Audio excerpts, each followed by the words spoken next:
Hey everyone, एक बार फिर स्वागत है आपका अपने YouTube चैनल श्री एकेडमी पर, जहां पर हम सिर्फ पढ़ते नहीं है, याद भी करते हैं। तो फ्रेंड्स, जो हमने अपनी मध्य प्रदेश की कला एवं संस्कृति की क्लासेस स्टार्ट की थी, उसके अंतर्गत हम पढ़ रहे थे मध्य प्रदेश की प्रमुख गुफाएं।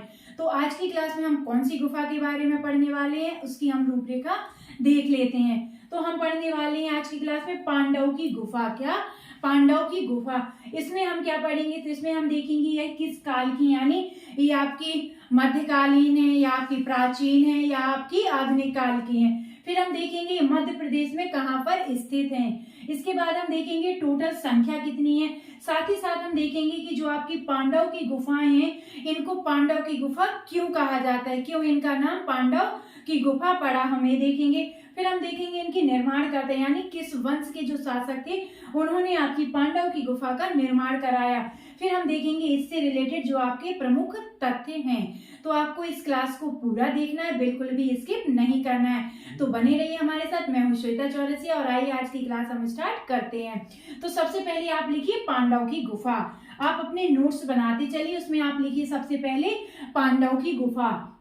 इसमें आपको याद रखना है किस काल से संबंधित है, तो आपको याद रखना है ये मध्य काल से संबंधित है। मध्य भारत कालीन गुफाएं हैं, आपको याद रखनी है।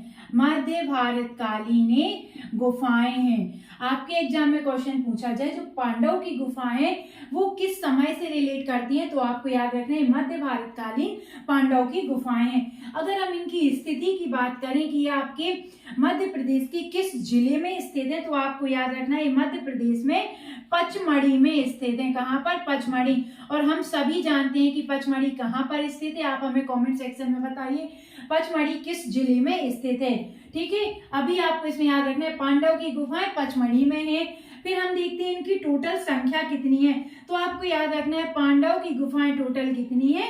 5 टोटल गुफाएं हैं। अब आपको याद रखना है इनको पांडव की गुफा क्यों कहा जाता है, तो ऐसा माना जाता है कि जो पांडवों को वनवास मिला था, तो उन्होंने अपना एक वर्ष जो उनका क्या था, अज्ञात वर्ष था वो यहाँ पर बिताया था।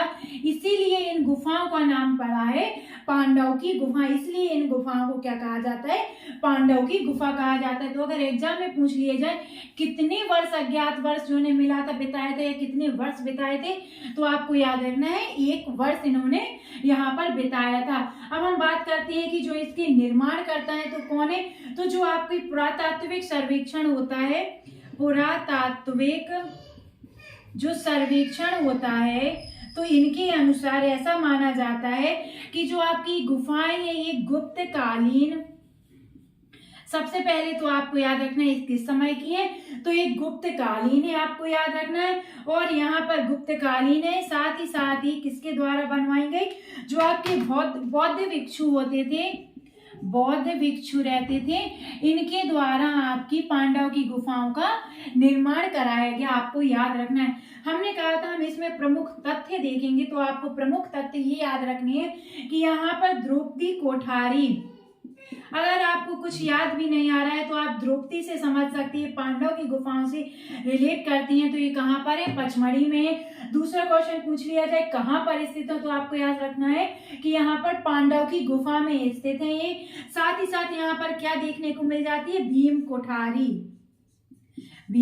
कोठारी यहाँ पर आपको देखने को मिल जाती है। तो ये थी हमारी पांडव की गुफा, जिसमें हमने पढ़ा ये समय मध्य भारत कालीन की है, अवस्थिति आपकी पचमढ़ी में स्थित है, संख्या टोटल इनकी 5 है। क्यों कहा जाता है, तो जो हमारे पांडव थे, पांडव ने अपना 1 वर्ष जो इनको वनवास का पीरियड था इनका, तो इन्होंने पूरा 1 वर्ष जो इनका अज्ञात वर्ष था वो यहाँ पर इन्होंने व्यतीत किया था। इनके निर्माणकर्ता कौन है, तो जो आपका पुरातात्विक सर्वेक्षण होते हैं इनके द्वारा ऐसा माना जाता है कि ये गुप्त कालीन और बौद्ध भिक्षुओं के द्वारा ये बनाई गई थी। यहाँ पर आपको द्रौपदी कोठारी और भीम कोठारी देखने को मिल जाती है, आपको याद रखना है।